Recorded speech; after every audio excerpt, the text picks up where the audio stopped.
Ayun guys, meron pala ako naka-check out ditong salamin. Ito yung acrylic mirror. Ayun, ganda ng pagkapak ni seller guys. Hindi talaga siya basta-basta mababasag. Safe na safe siya guys. O, kasi nga balot na balot. Kahit pa itapon ni rider yan guys. Ayan. Ito yung salamin na hindi mo na kailangan ng malaking space. Ayan, kasi nga guys, ididikit lang siya sa dingding or kahit saan mo siya pwedeng idikit. Ito yung perfect sa CR, kwarto, ayan. Lalo na pag masikip yung space mo, pwede ito guys. Kasi guys, ididikit mo lang siya. Yes, kasama na yung pangdikit.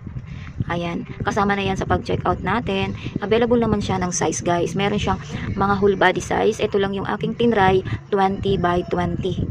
Yes, i-check mo na lang dyan yung ating yellow basket para makapag-check out ka ng mas malaking size. Ayan, at ito na nga guys, dinikit ko na.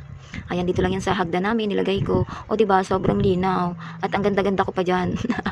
Ayan, o diba guys, perfect na perfect. Sobrang linaw. Kaya kung wala ka pang salamin dyan sa bahay mo, ayan, i-check mo na agad yung ating yellow basket dyan at makapag-check out ka na. Go! Thank you for watching guys.